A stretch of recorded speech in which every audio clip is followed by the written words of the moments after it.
Ladies and gentlemen, good day and welcome to Restaurant Brands Asia Limited Q4 FY26 earnings conference call hosted by Motilal Oswal Financial Services Limited.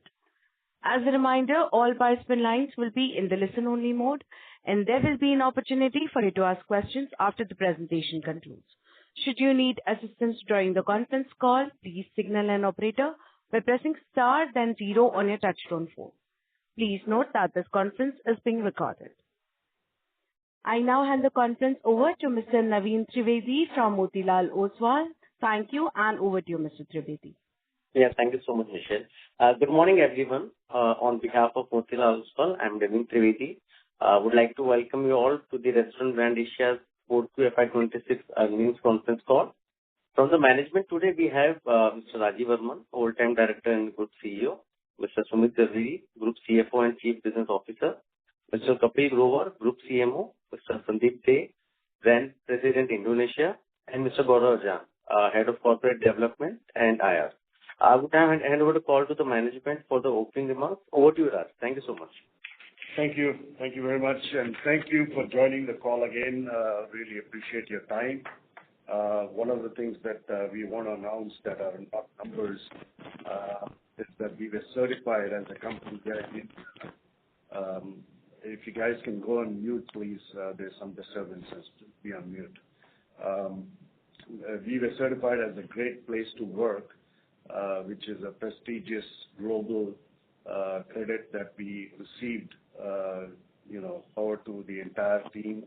Congratulations to the entire RBA team here in India that we were able to achieve that.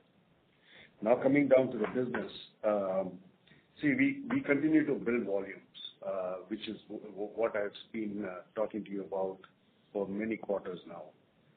Building volumes specifically in the dining business.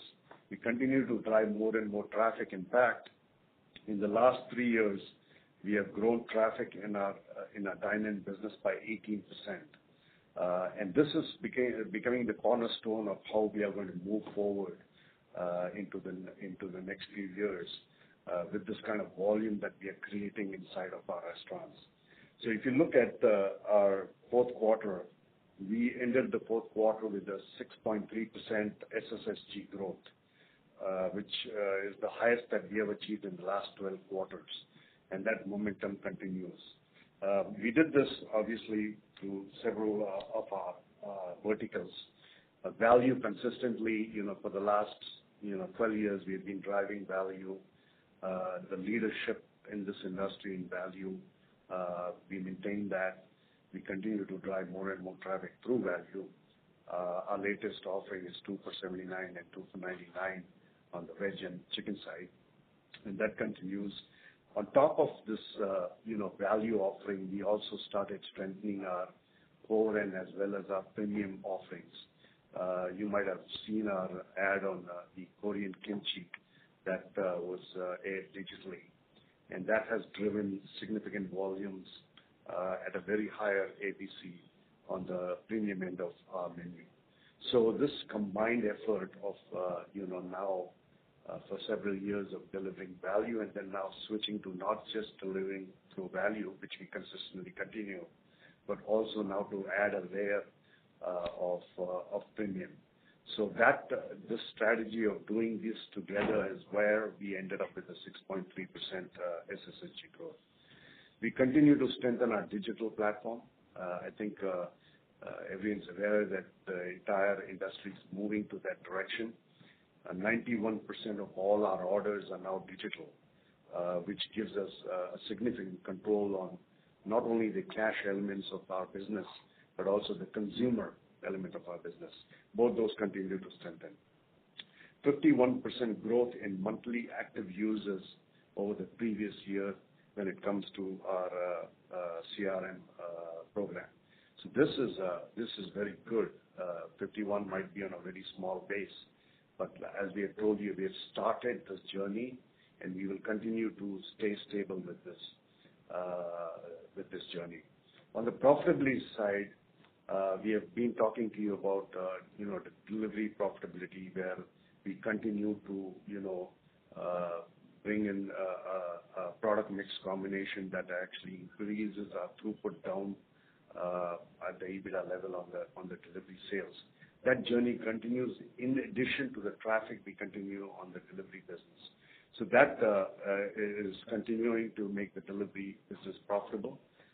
In fact, over the last year, 2% increase in that by lowering discounts and affecting our basically product mix that we sell on that channel. We also continue the rest of the P&L efficiency, whether it's utilities through our solar efforts, our efforts to have launched this new boiler which uses half the utilities that the old boiler used. And this is almost done, I think, in the next couple of months. All restaurants in India will have the new boiler. So that you will start seeing a cumulative effect of this moving forward into the next quarters as we kind of continue to save on utilities. We are also making a very strong effort on the solar area, and that is bringing our electric utility rates significantly down in the markets where we have been successful to do it. This effort will continue, and we will continue to solidify on this. So India, strong business, steady hands, disciplined approach, and to move in the principles that we set forth years ago. We're true to those principles. We continue with a disciplined forward march that is bringing consistent operations and consistent delivery of our P&L. Zaveri will walk you through all the numbers on the India business. Now, just quickly on the Indonesia business. So while we onboard the new promoters in the next several weeks and align with our strategy in Indonesia, we remain consistent with what we have been sharing with you on how to approach that Indonesia business. Good news in Indonesia is the Burger King business has turned around. It is moving in the right direction. We are now positive on EBITDA. We are positive on the ADS. We are positive on our dine-in SSSG. We have made some corrections on the delivery side in terms of our discounts and our offerings to increase the profitability of that business. And Sumit will talk about that as well as we kind of go into this presentation. But a lot of work has been done on the Burger King side of the business to strengthen it. In the long run, whether this remains as a part of our portfolio or not, I think the due diligence is to continue to stay true to making this business profitable for the business. So that effort continues. Well done, Sandeep and the entire team in Indonesia, because against all headwinds, they have actually really worked hard to get this to where it is. And we continue to also rationalize the G&A there. So we are doing all this hand in hand to make sure that that business is more profitable. On the Popeye side, we have now 25 restaurants. We I think recently closed one, so we're down to 24. That business is struggling, and there's reasons for it because with a small portfolio like that, we have no ways to, unless there's a significant capital commitment there to move that business from 25 to several hundred restaurants, the path becomes very, very difficult. So that business, we are is going to align with the new promoters coming in.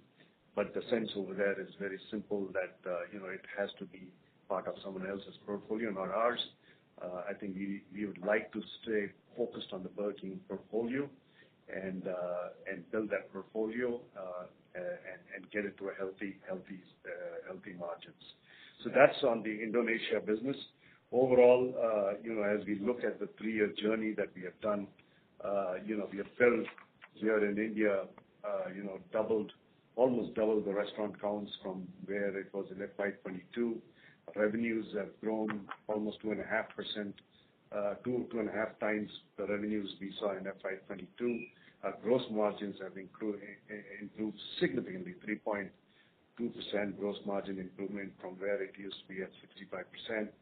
EBITDAs have grown, restaurant level EBITDA has grown, company level EBITDA has grown. both percentages as well as our company rupee EBITDA. So Gaurav will share the numbers with you as we go through this towards the end of the presentation.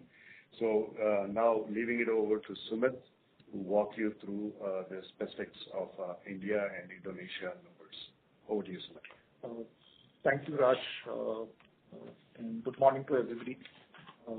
What we want to do today when we talk about our performance is not only really share what we've achieved for the quarter as well as for the year, but take you a little bit past into the journey over last 2 to 3 years that we've achieved.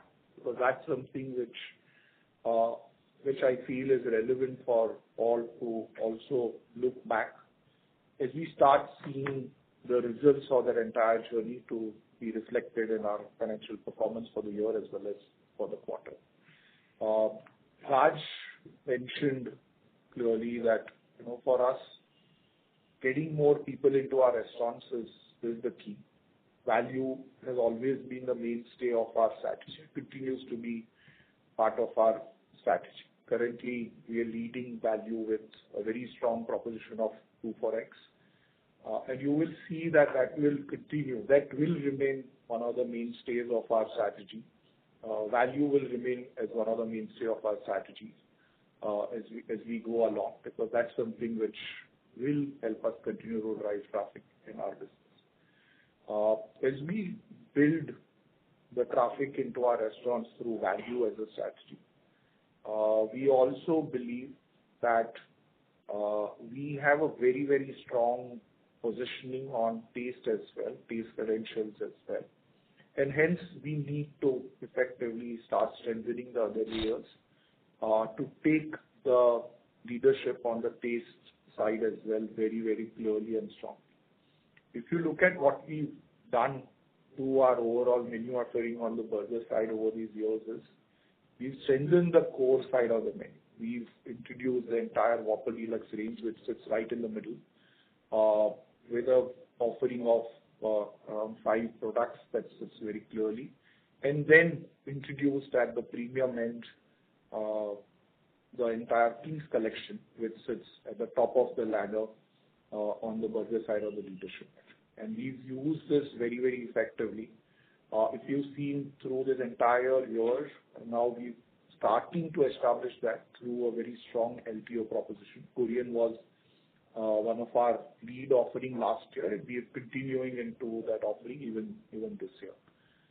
So that is something which we've worked very strongly. We believe that we've got our entire menu now stacked very properly to address all customer segments that we have. The second part that we've kind of worked on very hard is to make sure that we bridge any category gaps that exist in our menu. And if you look at the kind of effort that we've put in enhancing the overall beverage portfolio by introducing cafe. As we speak now, literally all our restaurants offers the BK Cafe.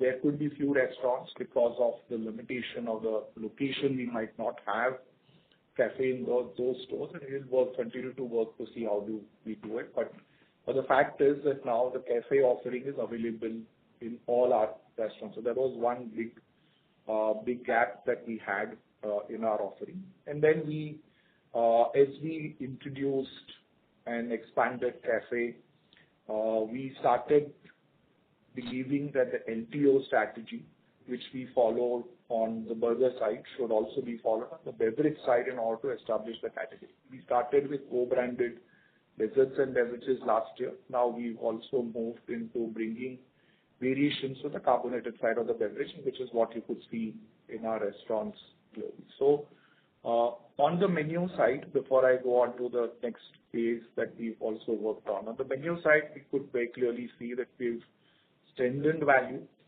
We've strengthened the entire burger ladder that we have, and now started to work on the taste leadership through the LTO route, both on the cafe side or the beverages side, I would say not just cafe, but on the beverages side as well as on the burger side.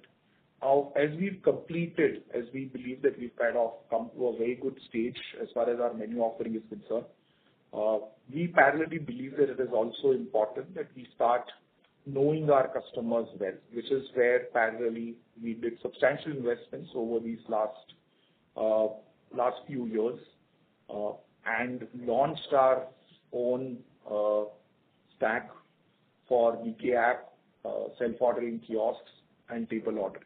This is now available across all our restaurants on the dine-in as well, dine-in delivery takeaway side of the restaurants. We will continue to build on this. Currently, 91% of our orders are digital orders on the dine-in side. And when we say digital, it is either through the BK app or through self-ordering kiosks. We will now go into the phase of how do we enhance the overall numbers in terms of knowing our customers as we go along. As we kind of were working towards strengthening the menu, knowing the customers, we obviously also believe that it is important that we work hard on improving the overall middle of the P&L as well. Now, in the middle of the P&L, there are broadly two elements I would really want to look at. One is the gross margin part. We had, and we've spoken several times earlier as well, we have very tightly integrated our growth and gross margin when we define our growth strategy as well. We've always worked on a strong cluster strategy to develop our overall supply chain strategy as well. The results of that, plus whatever that we've kind of been able to do on the delivery side, working very, very strongly with the aggregators as we build our overall delivery side of the business, becoming more and more profitable as we go along, plus the cluster strategy of growth.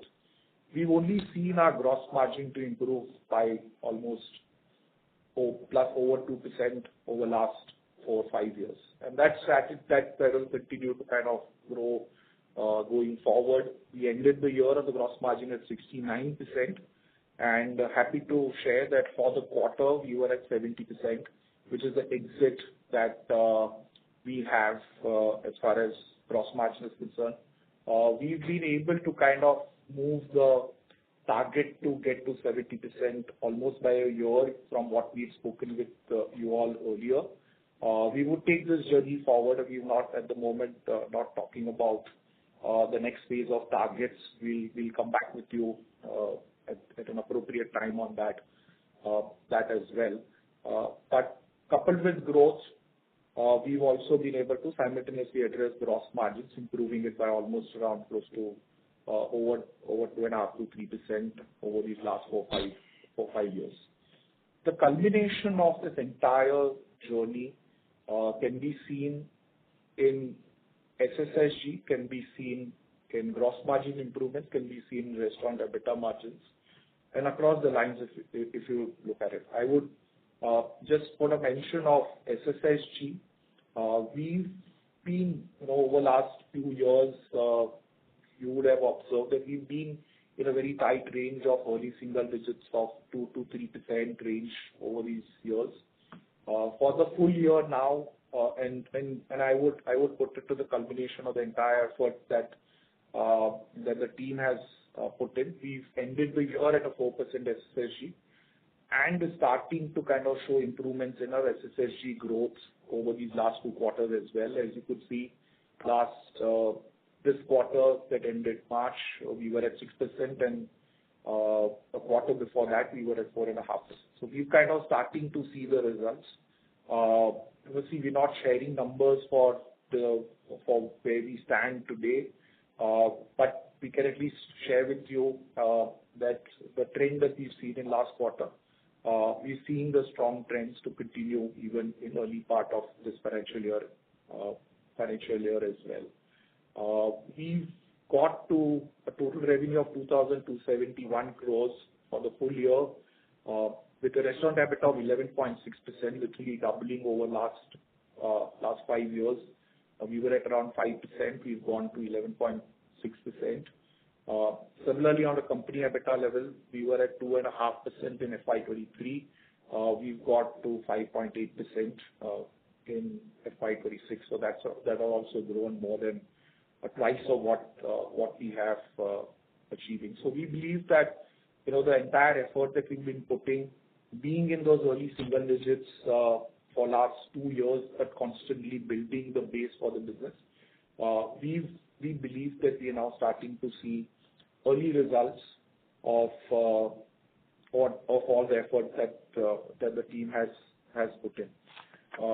When I quickly go into Indonesia part of the business, and then I'll hand it over to Kapil. As Raj mentioned, we were working on bringing the Burger King side of the business back at the strength of dine-in business. We've seen dine-in ADS now to continue to be on a month-on-month basis higher than what we've achieved in the previous year, except for one blip in September, but that was more led by some local events. But otherwise, we continue to be able to grow that. Our way forward as far as Burger King is concerned is to push dine-in side of the business at the back of the burger and the Whopper leadership that we have.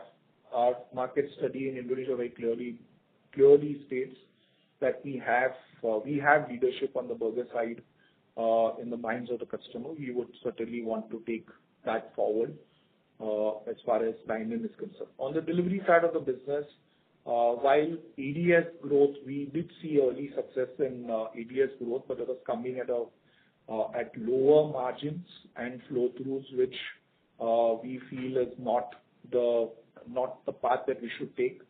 And when we really put it on the long side of the journey is concerned. So we course-corrected some of those in last quarter of the financial year, which is why you see reduction or lower delivery ADSs. We've been able to and work back quarter for get the margins up. Happy to share that we've gone back to the 6.2 to 6.4 range in the current periods, in the current financial year, without taking any adjustment or taking any hit on the margin corrections that we achieved in last quarter. So we've been moving positively as far as Burger King is concerned. Some parts of the changes that we've done was reflected in our results in Burger King. We did report positive store level EBITDA of 8 billion for the full year in FY26. Even quarter four was positive, and if you can see a clear shift in gross margins that we achieved in quarter four at 59.2, is some of the reflection of the work that the team in Indonesia has been able to achieve. As far as Popeyes is concerned, yes, it's a challenging business. It continues to be one of the big concern areas for us. We did lose more money than what we had lost earlier years. It stood at 25 billion, and that became so. While we saw a big shift on BK, we really kind of lost the benefits of BK on the Popeyes side of the business. And yes, we need to find some answers on our next steps as far as Popeyes is concerned. Indonesia on a consolidated basis resultantly reported a negative store EBITDA of 17 billion and a company EBITDA of 100 billion. So if I was to kind of summarize before I hand it over to Kapil to take us through the marketing side of the business, is very clearly India is showing positive signs even in the current scenario, and we feel encouraged about India business. Burger King side of the business on Indonesia is also showing positive signs, and our area of concern on the Popeyes side still continues for us to address. So with that, I'll just hand it over to Kapil to take us through the marketing initiatives, and then we kind of take it forward. Yeah. Thanks, Sumit. Good morning, everyone. So we've spoken about our journey on the burger innovation. We continue to strengthen our core menu on the premium side, which kind of helps us balance our menu. On one hand, we have the value proposition of 2 for 79.99, which has held us in very good stead over the last 3 years, helped us build dine-in traffic. On the other end of the menu is the King's Collection, which is all premium burgers with brioche buns and fabulous recipes. And then we've done this limited time offerings driven by culturally relevant flavors like Korean, very popular in India. It gave us fabulous response, great feedback on the product. We've also started to build the middle of the menu with new launch of the paneer, the fried chicken, and the molten cheese patties on the Whopper build, which helps us offer consumers new options on taste and proteins in the Whopper layer. On the dessert side, co-branding with Nestlé Kit Kat to offer consumers an elevated experience with the desserts, and also adding waffle cones to all our stores to offer customers a higher quality product on the softie, which is a favorite with the kids and families. So that's in launches and products rolled out. On value, I've always spoken about three dimensions. There is price point value, 2 for 79.99. There is a coupon value, which a lot of customers love downloading apps and getting exclusive deals. That continues to drive traffic into our dining stores. And the third dimension is the shareable value, where people come in groups, friends come in, families come in and buy these meal bundles, and also get great savings on these bundles. The brand also continues to work on building strong relationship and engagement with the community. We continue to celebrate festivals with our community in a very elevated manner. There are gifts associated with that festival that are given out with meals. Recently, we did a promotion around the cricket season, giving out Costco cricket balls with every meal, and fabulous response. Our teams also get to participate in the events and festivals with thematic dress, decoration of the restaurants. It just elevates the experience for our employees as well as our guests. The brand continues to strengthen the relationship with our audience, our consumers, Gen Zs and millennials, engaging content around new menu introductions. Our story around trust and taste, the fact that our products do not have any artificial flavors and synthetic colors, it's a fact that matters a lot, especially to the Gen Z. We talk about these things in a very fun, engaging manner on our social content. And we continue to build brand love through various associations with movies, with Bollywood, where we are able to co-promote and launch these exclusive meals partnering with these events. I'll hand it back to Gaurav for the financial summary. Thanks, Kapil.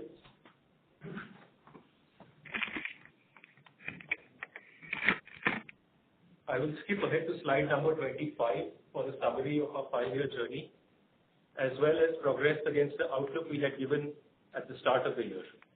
Our restaurant count is higher by more than 80% since FY22. This year, we have opened a net of 68 stores, which is within our guidance range of opening 60 to 80 restaurants every year. The revenues from FY22 are 2.4x in FY26. This has come on the back of the increased number of stores as well as positive SSSG in each of the 5 years. Gross profit margins are also up 3.2% for the 5-year period, an average increase of 80 basis points every year. In fact, we have achieved our FY29 guidance of 70% this year itself, as we end the year at 70.2% in Q4. On top of the 3.2% GP improvement, we have added another 3.2% in the 5-year block to restaurant EBITDA margins, taking us to 11.6% for FY26. Now, as a result of the growth in top line and the more than doubling of restaurant EBITDA margins, our absolute restaurant EBITDA number is more than 5x of FY22 at rupees 264 crores. We have made significant strides at a corporate level as well. We swung from a loss of 14 crores in FY22 to 132 crores EBITDA for this financial year. As we enter our next phase of growth, we are all excited about the journey ahead. As you are all aware, we are set to be acquired by Inspira Global. The transaction is nearing completion, and we will come to you with our revised outlook in Q1 once the deal is done. Thank you all for joining in. I would request the moderator to please open up the floor for Q&A. Thank you very much, sir. Ladies and gentlemen, we will now begin the question and answer session. Anyone who wishes to ask questions may please press star and 1 on their touchtone phone. If you wish to withdraw yourself from the question queue, you may press star and 2. Participants are requested to use only handsets while asking a question. Ladies and gentlemen, we will wait for a moment while the question queue assembles. You may please press star and 1 to ask questions.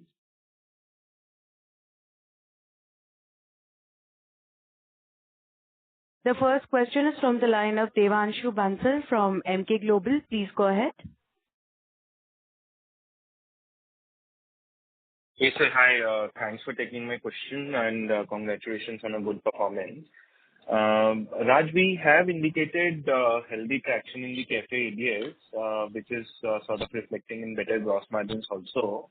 However, when we see the annual ADS, it is about 116,000 versus 114,000 last year. I guess this is partly because we have opened new stores as well, right? So can you give us some sense on how cafe ADS has played across mature stores? What is the incremental ADS that we have been able to sort of generate? Just some color will be helpful. Yeah. Devanshu, thank you for your question. First of all, we don't split that out and share it publicly, but I'll give you a flavor of how we're heading. If you look at the cohort and if you look back at the restaurants that we converted to cafe in the initial period, those are way above the average and continue to grow. See, we haven't, except for one window last year, which is for a 4-week window, we have not put money behind cafe. And there's reasons for that, because I think we are continuing to grow volumes on people coming in, because cafe volumes will increase if the people coming into our restaurants continue to come. But this is a very disciplined and long-term approach on cafe. It will continue to grow over time. Our ambition is over the next 4-5 years to get that volumes to come somewhere close to 25,000 rupees per restaurant per day. So that's the goal, and we're kind of moving progressively in that direction. Older restaurants are actually doing very fine and moving in that direction. You're absolutely right. There are new restaurants with cafes with lower volumes that kind of pull back the numbers.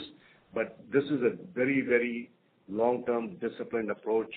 It's an alternative for people to build frequency. It's an alternative for people to build those day parts between lunch and dinner and post-dinner, where someone wants to just get a snack and a coffee, and also to build in the future a strong breakfast. I think Kapil spoke about bringing in the egg into our restaurants. We have bought it selectively in certain markets, and a coffee, a cafe menu along with a breakfast offering becomes very vital to that day part as well. So while we will not split this, I can tell you that the cafe business is doing well. We are glad that we invested into this cafe business in time and in due time, and I think we are progressing very well with it, and we hope to share good numbers in the future. And like I said, our target is to get to about 25,000 per restaurant per day ADS. Thanks. So 45,000 or 25,000, sir? I just wanted to confirm. 25. 25, right? Yeah. Okay. Got it, Raj. Sir, second, I wanted to understand on the cash flow front, right? So this year, our performance has been pretty robust, so congratulations to the team on that. But in my opinion, basic calculation suggests that we have sort of utilized about 350 crore of cash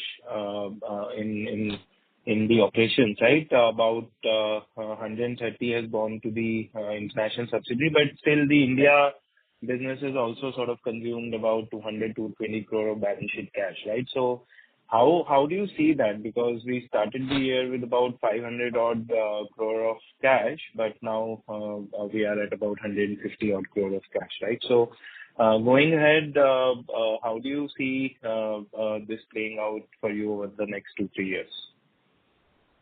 Devanshu, hi, this is Sudhit here, so I'll kind of take this. So yes, we are, firstly, we still have cash on our balance sheet, around 190 crores. As we speak, it's at March there.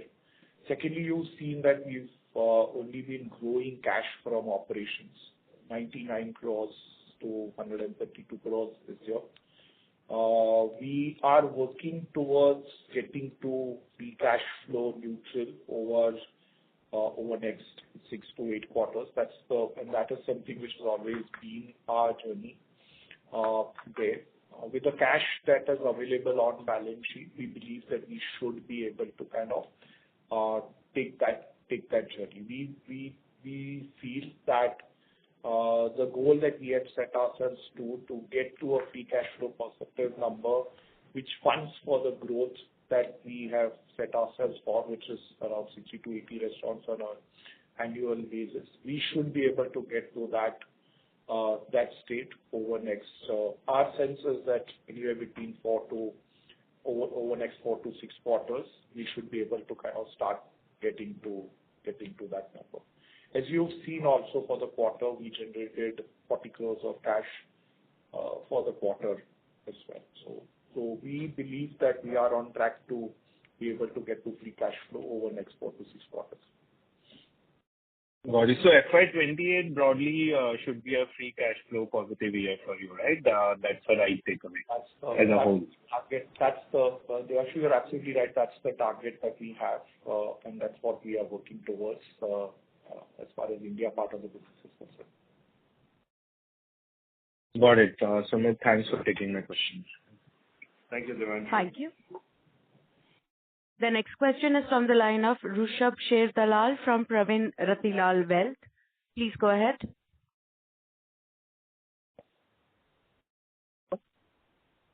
Hello. Please proceed. Am I audible? Yeah. So, sir, my first question is, congratulations on the great performance in the India business. My question is on the Indonesia business. So, if I see the current results, you have done a 120 crores of impairment for this quarter. And simultaneously, you have also infused about 20 crores in April 26 via preferential shares. So, what I want to understand is that could you help me understand the recoverable value assessment that led to this impairment? And in this partial write-down, or is this the beginning of a full exit? More importantly, sir, I would also like to understand what is the new promoter group coming in? What is the revised strategy roadmap for Indonesia? So are they going to continue, find some local JV partner, or will that be a structured exit? And what will be the timeline for Indonesia to become a cash flow break-even, at least at the operational level? That's my first question, sir. Thank you. Rishabh, I'll turn it over to Sumit for the impairment. We worked through those numbers with our auditors. But really, see, as the new promoter comes in, I think we should provide them time to understand. I think we have a planned trip to Indonesia with them as well. I think we need to see the management team has an aligned strategy that we want to move forward on. But I think we would like to get inputs from our new promoters. We would like to get their alignment in the way forward. Look, wherever we stand, the main focus should always be to improve that business. And while we are cash flow positive at the restaurant level already on the Burger King side, and I think we will do a significant progress on that this coming year. The Popeye side of the business is what we need to address, and I've already outlined that on the onset of this call, and we will do that in a very speedy fashion. Giving you timelines is probably not something which would be responsible right now from my side, but you can be rest assured that it is a top priority for this team and the top priority for the promoter coming in as well. So we will address that on a speedy basis. Over to Sumit on the impairment of 120 and the 20 that we funneled in preferential shares. So thanks, Raj. So Rishabh, we did the valuation of the business on discounted cash flow basis. We did that on a consolidated basis for both the businesses. And the results really kind of showed that we need to provide for as far as the carrying value of the business. Obviously, this is no reflection of quitting towards a staggered write-down or provision as far as Indonesia business is concerned. It's an evaluation that we did at the balance sheet date, and it warranted us to take that provision. As far as business is concerned, obviously, we kind of looking at need to support that business and the liquidity required to support that business as a very clear independent effort or an independent view that we are kind of taking. We would obviously continue to support this business as we kind of remain invested in Indonesia to make sure that we are able to manage the operations of the business in Indonesia the way it should be run. As far as that is concerned, that will continue to be that. As we laid out earlier as well, that our focus obviously is to make the Burger King side of the business to become further positive from where it stands, so that at least that part of the business starts to support the overall G&A that we have in Indonesia. We believe that it still has, from the current trends that we are seeing as far as Burger King is concerned, it still is at least around, again here also we feel that it's at least another 4 quarters away for the Burger King side of the business to be able to start recovering for its own G&A.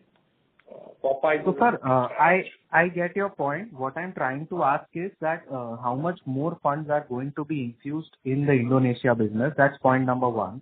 Point number 2 is there any further impairment that we can expect in the Indonesia business? So, firstly, from the perspective of overall fund requirement, we kind of just putting up our overall plan, a long-term strategy plan for Indonesia. So we will come back with you in terms of the detailed requirements as far as Indonesia is concerned. As we stand, based on the valuation that we've done, we've fully provided for what we believe is required to be provided as far as Indonesia is concerned. As I was explaining, it's not a step towards taking further impairment or it's just the first write-down provision. We believe that this is the requirement of the provision that we had as the balance sheet. And as we speak today, we believe that we've kind of fully provided for what was required to be provided on the balance sheet. Right. Right, sir.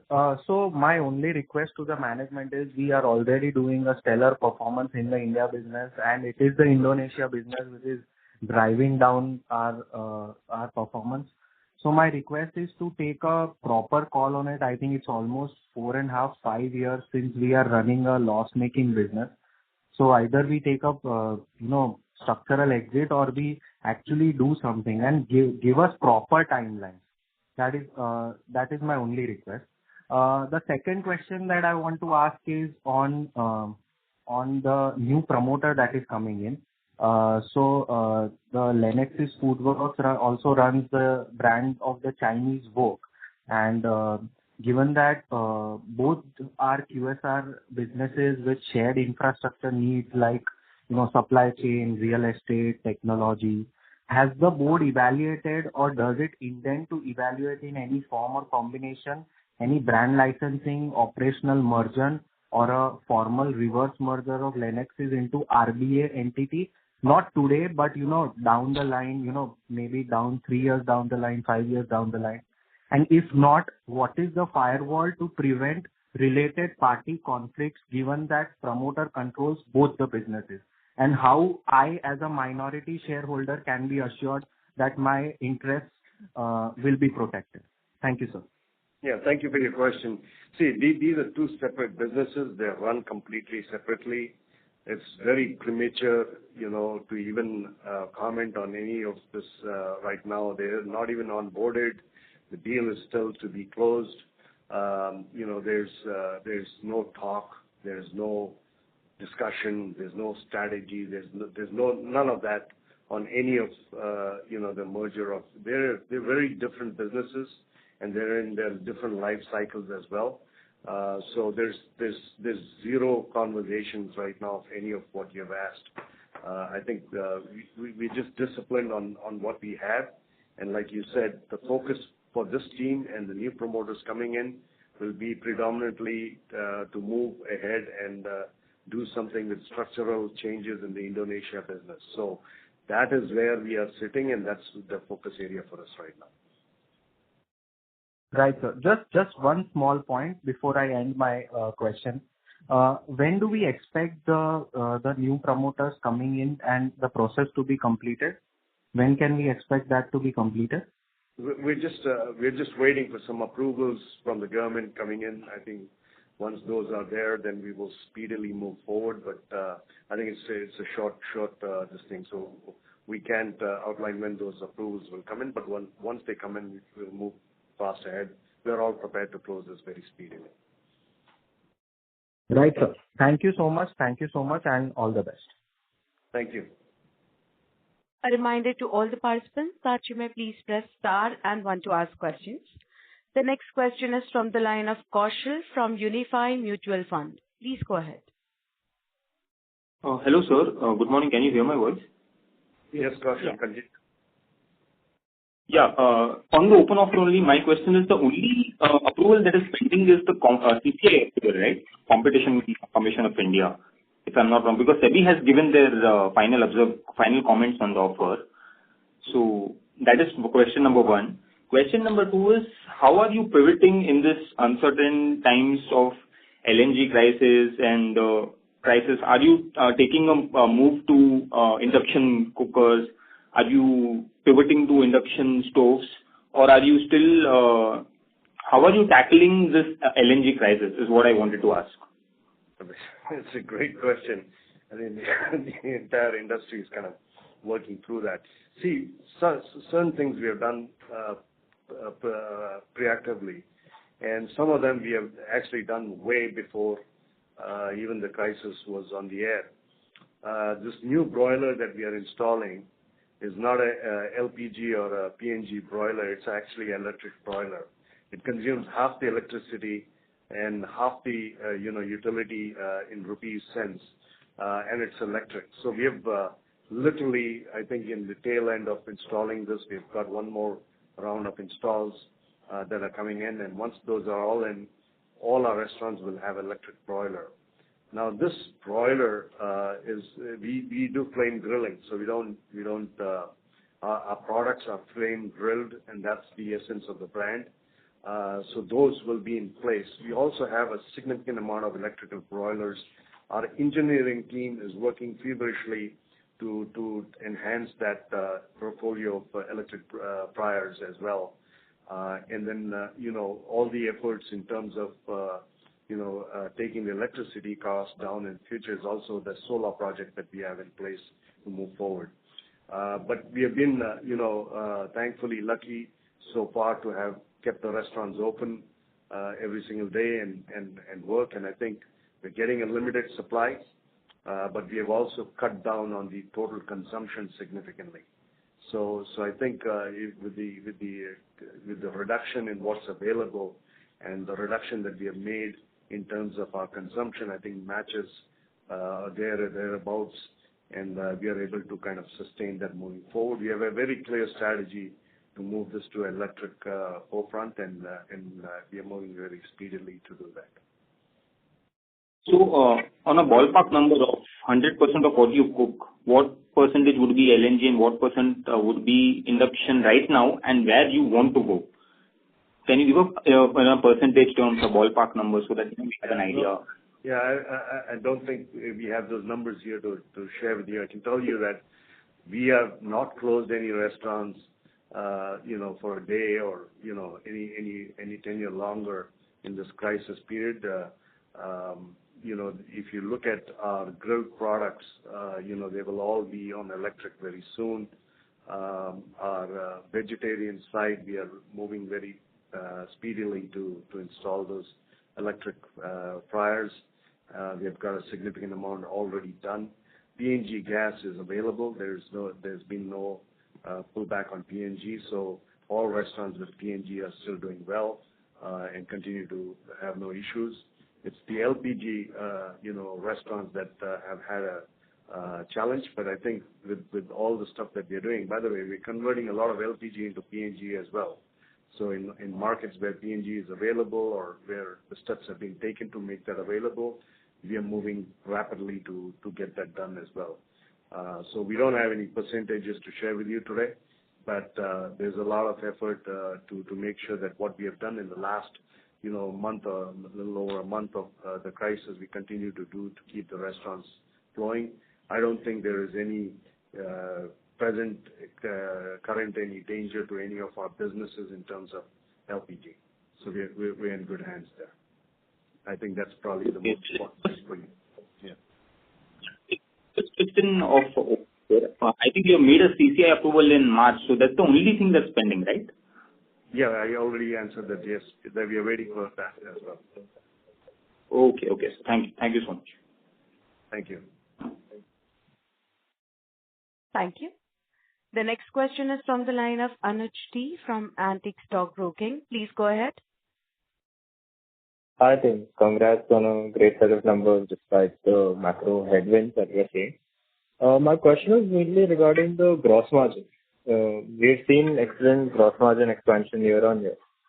Could you give an indication as to how much of this has come from the product mix and the other part from sourcing efficiencies, etc.? Yeah. So, it's hand in hand, right? I mean, we have done a target that was 2 years out in this year as we kind of exited the year at over 70%. Of course, we'll share with you our new targets in the near future where we want to take this. But it's a disciplined effort.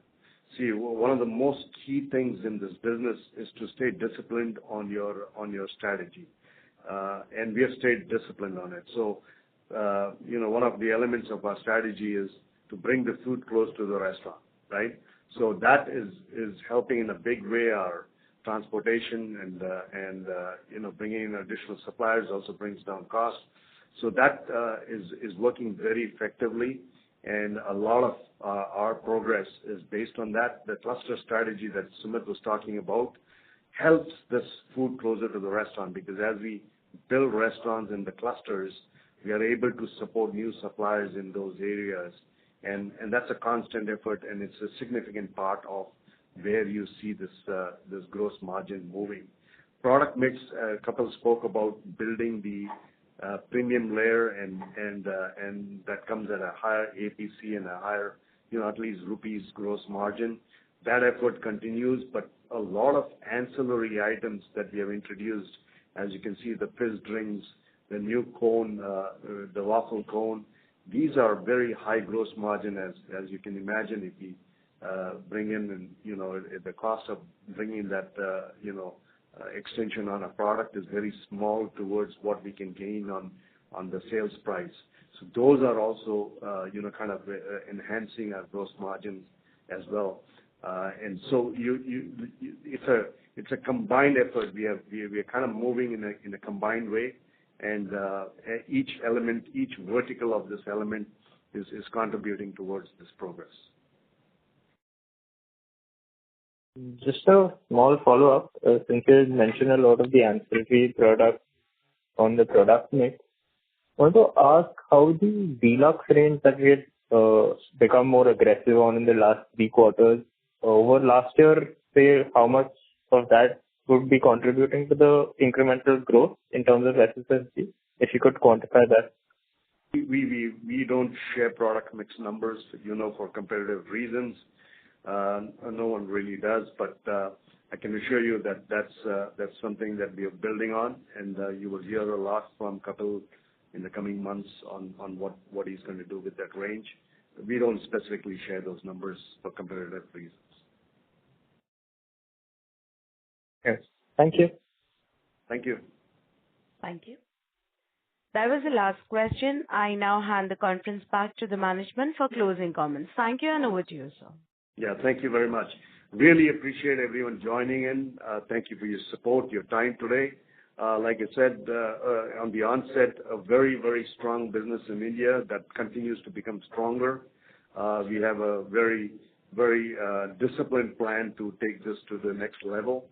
Our efforts not only on bringing in consumers on the top line, but also our efforts in making sure that at current volumes that we produce more EBITDA at the restaurant level, those efforts continue. We have a very continuing focused approach on Indonesia, and you will hear more as we align with the new promoters coming in, how we are going to do. Hopefully, we can get some kind of a timeline picture to you. As you can appreciate that, while we all want to solve it very quickly, these things do take time because, it's not a market that has been friendly for the last few years. The good news is that market has opened up. The local, issues that were there have kind of subsided and gone away. It is a tough market still, but I think the progress on the Burger King side itself speaks for itself. Sandeep and the team is stronger, and they have now got a good experience of 3 to 4 years behind their back, and they're actually making some very good, sharp decisions and making sure that business move forward. The focus over there will now be to make sure that the delivery volumes that are sitting at about a 6.1 million climb to about a 7.5 million. At that kind of volume and with the current dine-in BK sales, I think that's a massive improvement you will see in restaurant level EBITDA, and hopefully we will see towards not this current year, but the year following that, we will probably be able to cover the G&A with the margins coming out of the restaurant. So a strong business in India, and stay tuned on Indonesia. Thank you very much for joining in. Appreciate it. Thank you. Bye. Thank you, members of the management. On behalf of Motilal Oswal Financial Services Limited, that concludes this conference. We thank you for joining us, and you may now disconnect your lines. Thank you.